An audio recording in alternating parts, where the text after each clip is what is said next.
Welcome in the Triple Option. We are welcoming a new sponsor to the show today. 10th Mountain Whiskey and Spirit from Vail, Colorado. I will drop a link in the chat here shortly for you if you'd like to go order some. And we will be, unfortunate for Pierre Nugent of Fox 9 Minneapolis, he will not get to sample any of this today because he is not here. He's in his house, in his apartment in Minneapolis. So Pierre, welcome to the show. And I'm sorry that you won't get to do this, but the good news for you is we get to play a game at the end of the show where you will see how long it takes me to drink some of this today. It's going to be probably my new favorite game every week. As I'm looking outside, there's snow on the ground. The highs will start to be in the 20s starting next week. So I could use a bottle of that to keep myself warm as the temperatures continue to drop. Yeah, I'll see what I can do for you, buddy. But yes, Rocky Mountain. This is the bourbon. They also do rye and single malts, and there's moonshine, which I'm definitely going to try. Now that I'm married to a woman whose family lives in Tennessee, I quite often get moonshine. I've had it once before, and it was pretty darn good. It's pretty darn good. So we had to make a liquor store run a couple of Christmases ago, and it was hilarious because her friend said, "Hey, you need to try this." I guess it was Old Smoky because they'd been to that distillery. Just get a couple of the different flavors and try them, So I'm just riding in the backseat of the car. I decided to get some moonshine and down it. And because I always thought it's moonshine. You gotta let it, go. Yeah, oh, yeah. Right. You can't, it's not for sipping. One stop shop. Yeah. That's exactly how it was meant to be drank. 100%. Yeah. I told her you are going to have to, you're going to have to maybe drive around the block a couple times because Amanda and I aren't married yet. And I don't want to walk in this schnocker if her parents are still awake. Yeah. That's that's good thinking on your part. No doubt about it. Yeah. No. And again, I don't think they would judge, but I mean, it was their daughter's fault. She's like, yeah, try it. You'll like it. And listen, yeah, I did. And I can't wait. And I can't change. Bad influence. She's the bad influence on you. You're not the problem. Yeah. And I can't wait to try later in the show, this bourbon. Even though I do have another show to do today, we're going to have some of this.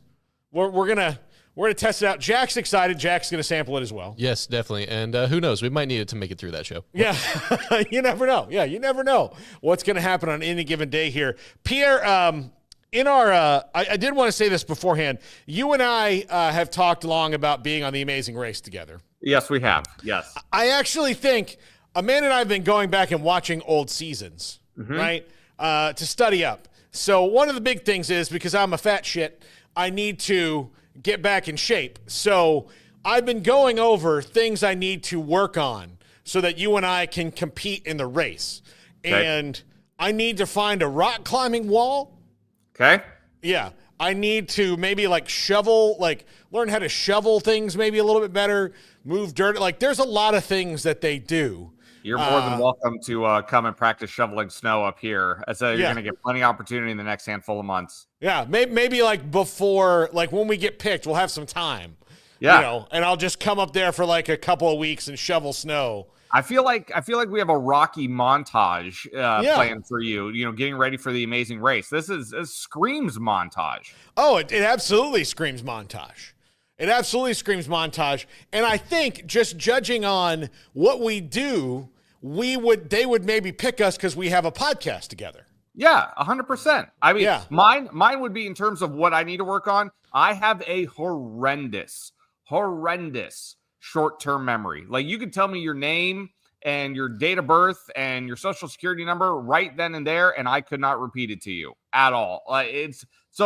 The memory. That's why you got fired from that identity theft ring. Yeah, I took my hand a little too early, I would say. But yeah, in terms of you see a lot of those challenges where they put maybe two paintings side by side, and it's what's the difference between the two of them? There's subtle differences.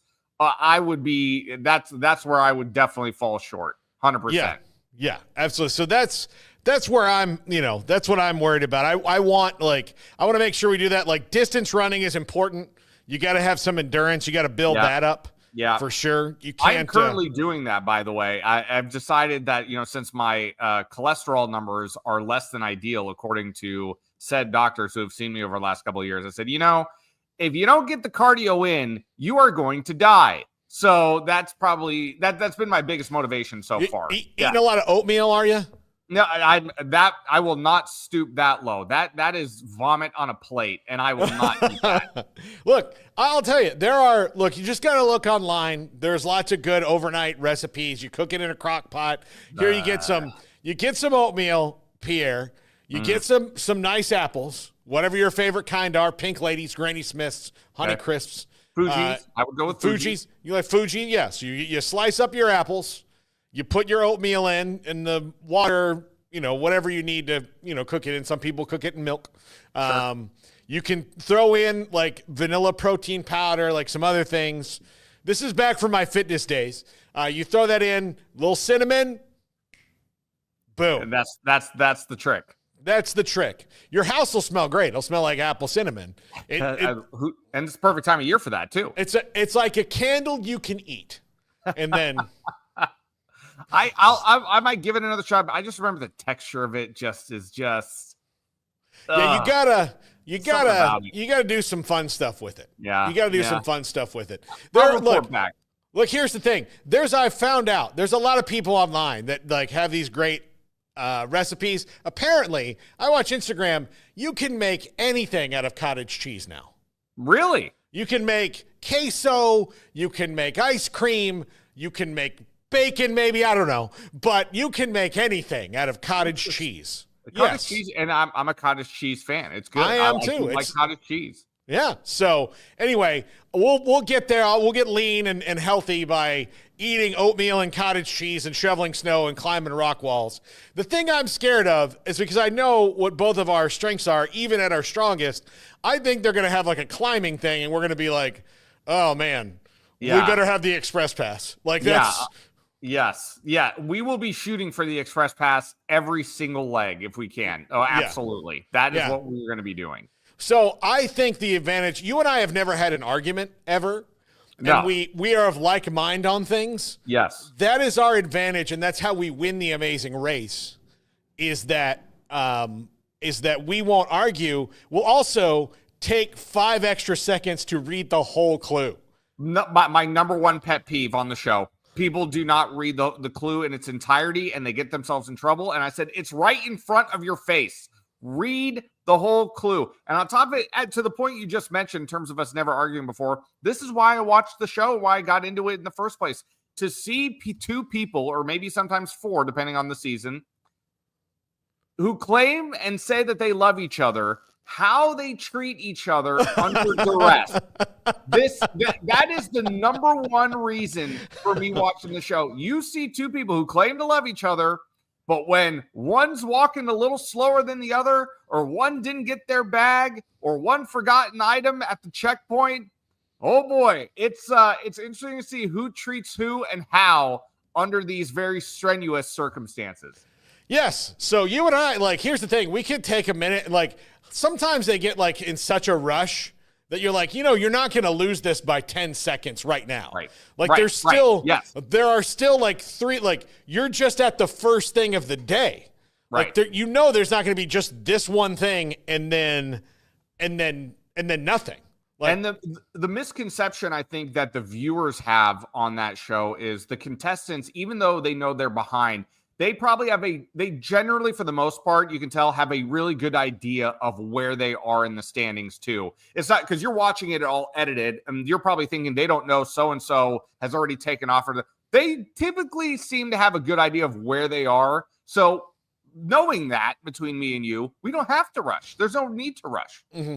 No, there's not. There's absolutely no need to rush. We'll be fine. So let's rush right into our first topic. You're in the heart of Big Ten country. There's a massive Big Ten game this week. There is. One that has inspired some takes across the college football world. I don't know if you saw Joey Galloway's on this. Ohio State alum Joey Galloway said that Indiana should just sit Kurtis Rourke so he doesn't get hurt against the Buckeyes. Wow. Yeah. Wow. Because if they'll be their only loss, they'll get in the playoff anyway. There's the spirit of competition we love. Yeah. It's all part of this, like, look, congratulations, you're doing so well, but you haven't played anybody yet, which Indiana really hasn't, understandably. I think that's fair. I don't think Indiana or Curt Cignetti's going out there going, oh, yeah, we beat Purdue. Yeah. All right. Have you guys done that? No, you didn't even. They're not even on your schedule. No, exactly. Exactly right. No, exactly. No, they're not doing that. They're just going to go, again, like it should be proven out on the field. So let's see what happens Saturday. Now, look, it's going to be very hard, but Ohio State has some really key injuries, including their center and, all of that. What is your feeling on this game? And, look, the way that Indiana plays offense, I know they won't probably score 50 points like they have a few times this year, but I do think that they can easily score, 24 to 30 to 34 points on Ohio State. Yeah, I kind of feel the same way. And in a sense, I would think this kind of has the feeling of the first to 30 is going to win the game in a little way. And even though I know that Ohio State can win this game via defensive battle, and it could end up being like 28-13 for all I know. If this game was in Indiana, this is where I wish the tables were turned. I wish this game was in Indiana because that crowd would be absolutely over the top, obnoxious, and just if you're wearing scarlet red out there, you would just be hammered by the time kickoff rolls around and yelling at the top of your lungs the moment the ball is in the air. So, granted that the game is in Columbus, and I know this has the feel of, I don't even want to go as far as to say big brother, little brother, because Indiana has never been pretty much anything in this conference. They're not even a cousin. Correct. Yeah. Correct. It's not even that type of relationship. But I do think that Indiana, you have to be. I would think that Curt Cignetti is sitting there in his office thinking to himself, "Yeah, we're 10-0. Yeah, we don't listen to the outside noise of what people say to us, but we kind of have a little something to prove here." And then we get into the whole talk of, and I can't stand this kind of conversation. We get into the whole conversation of, if Indiana loses, how bad do they need to lose to really kind of knock themselves out of the top 12 conversation? Or what's the definition of a good loss? To which, I can't stand. You lose by 1 or 100, the result is the same. It doesn't matter to me. I understand the viewpoint from it when you're trying to put 12 teams in a playoff and who you're going to include and who you're going to exclude depending on strength of schedule is a part of it. I understand it. But to me, if you're Indiana, you're going in there with something to prove. And if you want to show that you belong in the top 12, here's your opportunity, especially in the first half. Don't let the game get away from you in the first half. If you can come out and try to punch them in the mouth early, have at it. I mean, you're the team with something to prove here, in my opinion. There are a lot of talking heads and people out there that they just don't want to see upsets. They just want, they don't want the local burger place to do well. Like if you and I, Paul and Pierre's Burger Shack opened up in Minneapolis, they're the kind of people who'd be like, look, man, there's a McDonald's right there. What are you even doing? Yeah. No, I mean, we're not trying to compete with McDonald's. We're just trying to make burgers and fries and, maybe chicken fingers on Wednesdays. I don't know what we're doing, but we're just, we feel like we're good at this. We're going to do that. But they're like, well, you shouldn't try because there's a McDonald's. Like, okay, yes. Indiana is your local haunt that's unique and nobody's heard of, and you forgot about it. Look, Ohio State's McDonald's. If Ohio State loses the game, guess what? They're still going to have, 50 billion served. There's still going to be franchises all over the place. Doesn't matter. If Indiana wins, it's a win for Curt Cignetti's Burger Barn. That's all it is. And so, and it proves that, maybe there's more parity now than there used to be. Not maybe, there definitely is. And anytime the status quo gets pushed, the status quo is going to try to push back as hard as it can.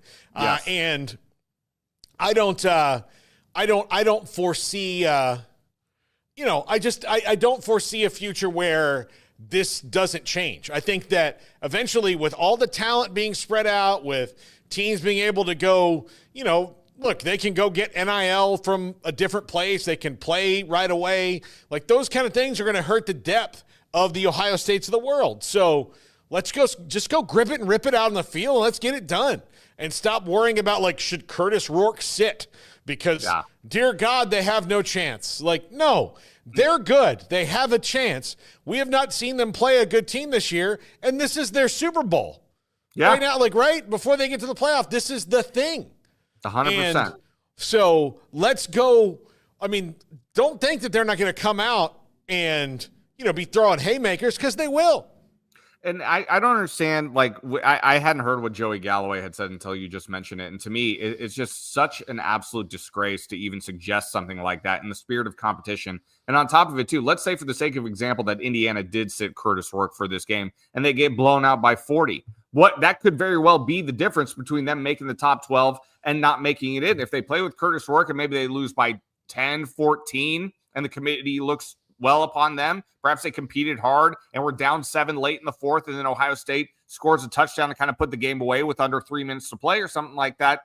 That could be the difference between getting in and getting out. So this notion or suggestion that Indiana should sit Kurtis Rourke almost to not get him hurt just to compete for the last game of the regular season and whatever bowl game they end up in is ludicrous. And it's disappointing, to be perfectly honest. I can't believe that Joey Galloway would suggest something like that. No, yeah. I mean, again, scared money don't make money. And exactly. Joey Galloway, he's worried about his alma mater, like he is. I get it. I get it. It's fine. It's okay to be scared. We all get scared, Joey. Yeah. 100%. We all get scared, Ohio State. Look, they've lost one game by 1 point to the number one team in the country. They're probably going to be fine. Yeah. And again, this is not Ryan Day or anybody saying this. Now, should they lose this game and it puts them behind any kind of SEC 8 ball, believe you me, they will start politicking and being like, look, we lost to the number 5 team and the number 1 team. Don't tell me Ole Miss, who lost to Kentucky, needs to be in this over us. Yeah, I agree. I agree entirely. I don't see a lot of downside here for Ohio State. Obviously, you want to win the game, but like you just said, if they lose this game and Indiana finishes the regular season as an undefeated team in a Power 5 conference, where's the downside here for Ohio State? Where are they going to be in trouble in terms of getting into the final 12? I don't see it whatsoever. Yeah, this team, this game honestly means quite little to Ohio State, other than getting in the Big Ten championship game against Oregon to get another shot at them. But they can lose and nothing's going to happen to them. Now, if they lose to Michigan next week, then something's definitely going to happen to them. But you lose 2 in a row going out into that Michigan team that's not very good. Ryan Day's got bigger fish to fry than the playoff potential. It's how much longer can I keep this job before torches and pitchforks come out? Right. But the bottom line is, Ohio State loses this game and beats Michigan, they're going to be in the playoff. Yeah. They're going to be in because their 2 losses would be to number 1 and number 5, who would then probably be number 2. So the number 1 and number 2 teams in the country out of their conference are going to play in the title game, and they can just sit back and wait to find out where they're going to wind up going, and they might even wind up at home. And especially, look, I think the real teams that are scared that Indiana can win are not in the Big Ten, because I think Ohio State knows this. The real teams that are scared are outside of it, particularly the SEC trying to get 5 of them in when they really are probably only get 4. But that's really going to push Tennessee is in trouble if Indiana wins. They're not getting in. Yeah, they're not getting in. And actually, Paul, to your point, I'm sorry, because to your point, this actually brings up the topic of conversation that I've heard some, not necessarily coaches, but media reports talking about coaches having these type of conversations, that if you don't end up in your conference title game, let's say you're Ohio State and you lose to Indiana and you have 2 losses on the season and you don't make the Big Ten title game, Do you feel like you're actually sitting more pretty as Ohio State than Indiana? If Indiana goes on to the Big Ten title game and loses to Oregon, and their sole loss is to Oregon in the Big Ten title game, I still think they're going to be fine. I don't think that's the best example. But if you're a team in the SEC with 2 losses and you maybe lose a tiebreaker to a team that's going to go play for the SEC title game and they have 2 losses, for example, if they lose that game, now they have 3 and you're sitting there at 2 and you didn't have to play in a conference championship game, are we punishing the conference runner-up? Does it almost feel like we're punishing the team that actually made it to the title game rather than the number 3 or the number 4 team sitting out on the outside of the title game looking in with only 2 losses? That's a fascinating conversation. Yeah. Now, look, I don't buy Greg Sankey's thing that getting to the conference title game is reward enough. Like, if you get your 3rd loss in the conference title game, sorry, that costs you the playoff. You know? I mean, there has to be consequences for things, but I do think that, like, if you're 11-1 and you make the conference playoff game, you should probably be okay. Yeah. No matter what happens. I agree. Now, if you're 9-3 and make it, if you're 10-2 and make it, and take a 3rd or a 4th loss of that game, I'm sorry, I don't care what your schedule is. If there's other teams that have less losses and more wins than you, then they're going in. Yeah. Because you've got to earn it. Like, just because you might have the better players, like, that's the thing that college football's got to get over in this. Okay, if Georgia winds up with a 3rd loss in the SEC title game, their narrative is going to be like, well, we play in the SEC, it's really hard. Yeah, but you lost. Like, I know you have the best players, but those players lost 3 games. Right. So in the NFL, there's been okay, did the Giants, who beat the 18-0 Patriots at the time, have a better team than the Patriots? No, they did not. That Patriots team was player for player across the board, save for maybe Michael. Like, the only player I would say the Patriots would have traded anything for from that roster to the Giants was Michael Strahan. Yeah, maybe Justin Tuck, he was there too, but like those are the 2. Everybody else, player for player, best team 1-53 in Patriots history. Yeah. So, but the Giants earned their way there. Heck, they beat a Cowboys team that's probably the best Cowboy team in the last 25 years in the first round. Well, could the Cowboys have said, like, look, we beat them twice this year in the division, we shouldn't have to play them again? Like, we're clearly better. Right. No, go play. Consequences are consequences. And you want more eyeballs? You want more stakes on your thing? You want more money? You want to really show who you are? Have the consequences mean some things, as opposed to giving BYU consequences, SMU consequences, Miami has consequences. 100%. Indiana, in one of the Super 2 league, they have consequences. But Georgia, Ohio State, Alabama, their consequences are less than. Like, it's not like you really have to upset the apple cart for them to have consequences. And Penn State, to me, is the best example of this. Yeah, 100%. I mean, listen, if going back to what you said earlier in terms of the SEC is really hard, it's like, okay, well, yeah, you're not factually incorrect about that. I wouldn't argue with you on that.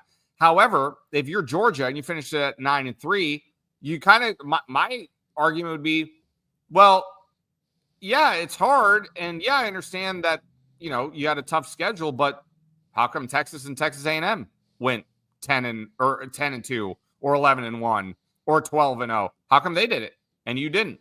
I mean, and I'm sure they probably would point to a non-conference schedule. We'll do the whole non-conference schedule comparisons, and I think there's some validity to it. But that would be my immediate response. I was like, well, then how come 2 teams finish better than you? This is competition, is it not? Yeah. Yeah, and plain and simple. Plain and simple.